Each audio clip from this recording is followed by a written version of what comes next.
ल स्टार्ट गरे। हाम्रो भाइरल झुलुङ्गे पुल यहाँ रातिको 6-7 बजेपछि यहाँ आउनुपर्छ। बड़े भैया बहन जी को मंगलसूत्र पहनाले दिन दहाड़े रास्ते पे। यताको साइडमा हाम्रो दिदीहरू चाहिँ बजार गरे अमेलो पेरो सही भएर आउनु भएको छ। यो तपाईँको एकदम पुरानो खसौली हो क्या। खसौली पछि बटौली भयो, बटौली पछि बल्ल बुटोल भएको। यी सुनका गहना हाम्रो शरीरमा पाइदिए। अहिले हामी छौँ राम मन्दिर लाइनमा होइन। हामी हाट बजारभित्र घुस्दैछौँ है गाइजहरू। हो बुटोलको हाट बजारको दृश्य हामीले यहाँ बिताएछौँ। अब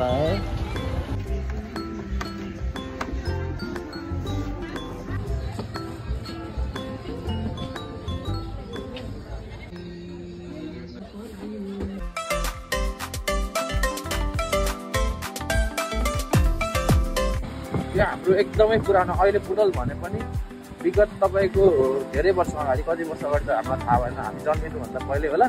तर पनि विगत भनेपछि बुझ्नु न, यहाँ चाहिँ विगत भनेपछि बुझ्नुहुन्छ हाम्रो गाइजहरूले। यो भनेको तपाईँको एकदम पुरानो खसौली हो क्या। खसौली पछि बटौली भयो, बटौली पछि बल्ल बुटोल भएको। सुरुमा अरू ठाउँमा बस्ती नहुँदै गर्दा यहाँ चाहिँ खसौली थियो। सबभन्दा पुरानो बुटोल भनेको यही हो। खसौली, खसौली पछि बटौली, बटौली पछि अहिले हामीले बुटोल भन्ने गर्छौँ। अहिले हामी खसौलीमा छौँ। यहाँका देख्न सक्नुहुन्छ तपाईँहरूले पुराना भवनहरू। अब हामी जाँदैछौँ पुलमा होइन। अब हेर्नुहोस्, यी हुन् हाम्रा पुराना खसौलीका भवनहरू। यहाँ धेरै जस्तो नेवार पुरानो खसौली हो गाइजहरू। यो बाटो पनि एकदम राम्रो छ यतातिरको, इन्टरलक लगाएको छ। यो गोलपार्कमा निस्किन्छ। यहाँबाट हामी गोलपार्क निस्किँदैनौँ, गोलपार्कको साइडमा निस्किन जान्छ। झुलुङ्गे पुल तपाईँहरूलाई गोलपार्कको तिनौ पुलमा निस्किन जान्छ हामी यहाँबाट। राइट गयो भने चाहिँ यहाँबाट तिनौ पुलमा निस्किन्छ, अनि लेफ्ट गयो भने चाहिँ हामी फुलबारी निस्किन जान्छ। गाइजहरू ल हेर्नुहोस् अगाडि राम्रो दृश्य।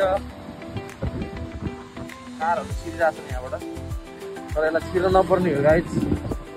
भाइले आफ्नो बाउको सम्पत्तिमा मोज गरिरहेको छ। झुलुङ्गे पुल आयो क्या यहाँ गाइजहरू ल हेर्नुहोस्। हामी यहाँबाट लेफ्ट गयो भने हामी जान्छौँ फुलबारी एन्ड द राइट साइड हामी झुलुङ्गे पुल। यो हाम्रो भाइरल झुलुङ्गे पुल यहाँ रातिको 6-7 बजेपछि यहाँ आउनुपर्छ। एकदमै रमणीय र रोमान्टिक। लाइटिङ पनि रातिमा लाइटिङ एकदम राम्रो हुन्छ। यो ब्रिज भन्दा नि जियो भेट्ने ठाउँ हो रातिको लागि। यो डेटिङ स्पोट भनिन्छ यसलाई, नाइट डेटिङ स्पोट। केटाकेटी भेट्ने ठाउँ, गर्लफ्रेन्ड बनाउने ठाउँ र बुवाजो।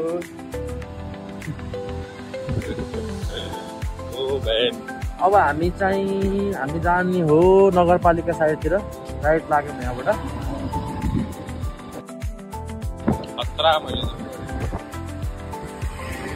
अब चाहिँ यहाँदेखि हामी चाहिँ तपाईँको 100 मिटरको हिँडाइपछि हामी ठ्याक्कै बुटोल उपमहानगरपालिका पुग्छौँ। तपाईँलाई बुटोल उपमहानगरपालिकाको जिन्जी आन्दोलनमा भएको थोरै केही दृश्यहरू पनि देखाउँदैछ। यहाँ हाम्रो श्री ज्ञानोदय माध्यमिक विद्यालय छ यो हाम्रो राइट साइडमा। अहिले चाहिँ स्कुल र अफिसमा बिदा हुने टाइम भएको भएर एकदम गाडीको भिड लागिरहेको छ यहाँ।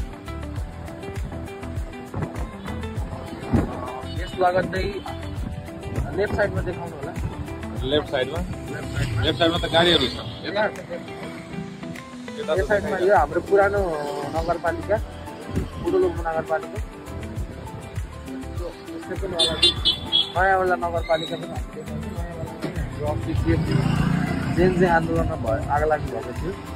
भित्र चाहिँ बाहिरबाट चाहिँ भवन ढले पनि भित्र यस्तो त ध्वस्त भएको छ। बुटोल हाट बजार यहाँ सबै कुरा हट छ। सबै कुरा हट छ एकदम सरले भने जस्तै। भिडियोले आफै बोलिरहेको होला कतिको हट छ। अब भने हामी हाट बजारतर्फ गइरहेको यो हाम्रो लेफ्ट साइडको भवन भनेको कान्ति माध्यमिक विद्यालयको भवन हो। लेफ्ट साइडमा भएका सम्पूर्ण सटरहरू पनि कान्ति माध्यमिक विद्यालयले लिजमा दिएको सटरहरू हो। मैले यार भिडियो यार अब हामी यहाँबाट लेफ्ट लाग्दै गर्दा हामी कान्ति माध्यमिक विद्यालय पुग्छौँ भने हामी चाहिँ सिधै जाने हो। हामी एकजना भाइसँग पैसा लिन गइरहेछौँ। माग्ने मागेर भएन भने त्यसलाई बोधी हानेर पैसा लिने हो। चलाइसकेपछि फिर्ता दिनुपर्छ भन्ने धारणा पनि हामी यसलाई देखाउँछौँ अहिले।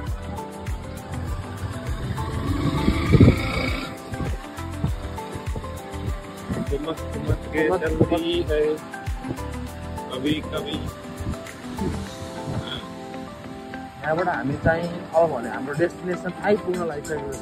हामी भाइलाई भेट्नेछौँ। भेट्ने भए भेट्नेछौँ, नभेट्ने भए बोधी हान्ने। गल्लीमा कोठाहरू जस्तो लागिरहेको छ। यो त काठमाडौँको थामेल जस्तो इलाका लागिरहेको छ। भाइको सटर बन्द छ। अब हामी खेलामा जान्छौँ। अब भने हामी भित्र बाटोबाट गइरहेछौँ। सुनिसक्नुभयो तपाईँहरूले हाम्रो सरले थामेल भन्नु सक्नुभयो। यहाँ भित्र गल्ली राति ल स्टार्ट गरेँ। अहिले हामी कुन ठाउँमा छौँ अरे?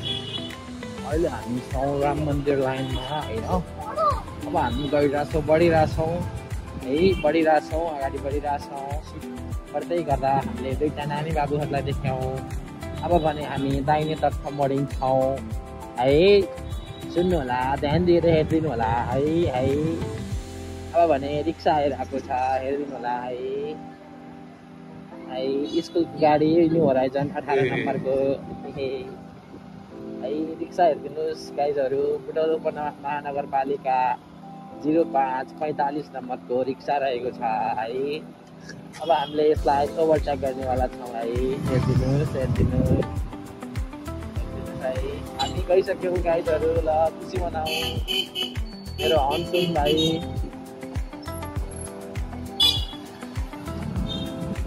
गाइजहरू अब भने हामी लगत्तै ट्राफिक गरौँ जस्तो भयो नि। लगत्तै ट्राफिक चोक पुग्न गइसकेका छौँ, लागिरहेका छौँ। अब भने यो कारलाई मैले हर्न बजाएर त्यसको यथावत स्थानमा रोकिदिएको छु भने यो रिक्साले मलाई रोकिदियो। यो रिक्साको नम्बर पनि भनिदिनु। यो रिक्साको नम्बर दुईवटा नम्बर छ गाइजहरू। बुटवल उपमहानगरपालिका 0985 नम्बरको र 5655 नम्बरको रिक्सा रहेको छ गाइज। अब भने हामी गन्नावाले भाइको पास गइरहेछौँ। गन्नावाले भाइलाई भेट्छौँ कि भेट्दैनौँ भन्ने कुरामा हामी भेट्दैनौँ। अब गन्नावाले भाइलाई, गन्नावाले भाइको भाइ छन् यहाँ। यही भाइ हो हाट बजारतिर लागिरहेका छौँ। अब भने तपाईँहरूलाई हामी सुन पसल देखाउँछौँ गाइजहरू। यति धेरै सुन हाम्रो बोडीलाई लगाइदिन पाए कति मजा आयो गाइजहरू। ल हेर्नुहोस्, धेरै सुन पसलहरू छन् यहाँ। सुनको भण्डार। सुन पसल देखाइदिनुहोस् सर। हजुर सुन पसल देखाइदिनुहोस्। हेर्नुहोस् गाइजहरू, सुनका गहना छन् यहाँ। सुन लगाउने यी सुनका गहना हाम्रो शरीरमा पाइदियौँ भने कस्तो देखिन्छ होला भन्ने मलाई लागिरहेछ। अब भने फेरि हामी सुन पसलबाट अगाडि बढेर हामी फेरि अमरपथको बाटो हुँदै हाट बजारतिर लम्किरहेका छौँ। बाइकहरू आफ्नै तालमा अगाडि बढिरहेका छन् है गाइजहरू। कसले किनिदियो तिमीलाई रातो स्कुटर? त्यसपछि मलाई आउँदैन है गाइजहरू। तपाईँहरूले अगाडि बढाइदिनु होला है गाइज। हाम्रो भाइ डन पालामा पाइनको बाहिर सर्ट राखेर कलेजबाट निस्किसकेका छन्। यता दिदीहरू कुन पारामा छन् रे? यताको साइडमा हाम्रो दिदीहरू चाहिँ बजार गरेर एकदम मस्तीपूर्ण पानीपुरी खाएर अमिलो थुतुनो बनाउँदै आउनु भएको छ है गाइजहरू। अमिलो पेरो सही भएर आउनु भएको छ है गाइजहरू। मेरो बोली तपाईँहरूलाई कस्तो लागिरहेको छ प्रतिक्रिया दिनु होला है गाइजहरू। यहाँ चाहिँ हाम्रो लुम्बिनीमा रिजेक्टेड संस्था गाडीहरू रहेका छन्। केडीहरू रहेका छन्। अब भने हामी यहाँबाट अगाडि बढ्दै गर्दा देब्रेपट्टि लागेर हामी हाट बजारभित्र घुस्दैछौँ। गाइजहरु हामीले घुसाउन नसके पनि हामी आफै घुस्छौँ हाट बजारमा हेर्नुहोस् है गाइजहरु आज बजार हो हाट यो हो बुटवलको हाट बजारको दृश्य गाइजहरु आज के बार हो मंगलबार भनेको आदि बजार मंगलबार आज आदि बाजार लगता है गाइजरू गन्ने ले लो ये हमारा गन्ने वाला का छोटा भाई है वो मेरा कंपनी का ग्लास है आप देख सकते हो ये हमारे साइकिल वाले भैया पान गोला गुटखा बेच रहे हैं देखिए आप लोग देख सकते हैं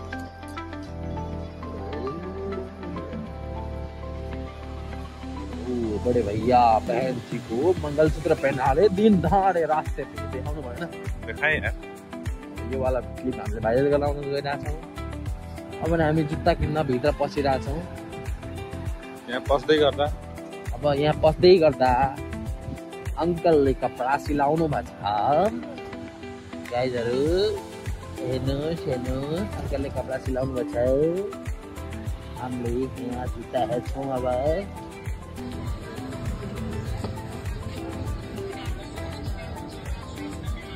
यत्रो जुत्ताको गोदाममा आएर पनि मेरो साइजको जुत्ता नपाएर तनावमा थियौँ हामी लास्टमा खोज्दा एउटा जुत्ता साइजको भेट्यो बट त्यो पनि अगाडि जुत्तातिर चाहिँ टाइट थियो अनि फाइनल्ली यो एउटा जुत्ता चाहिँ हामीले चुज गऱ्यौँ र घर फर्क्यौँ यहाँ हेर्न सक्नुहुन्छ गाइस कस्तो दामी दृश्य छ हाम्रो बुटवलको एकदम क्लियर भ्यू छ अहिले अब जुत्ता किनेर चाहिँ हामी फर्किँदैछौँ अब नेक्स्ट ब्लग चाहिँ हामी बुटवलको चाहिँ थामेल एरियाको चाहिँ ब्लग बनाउनेछौँ भिडियोमा बनिराख्नु होला सब्स्क्राइब गरिदिनु होला बाई बाई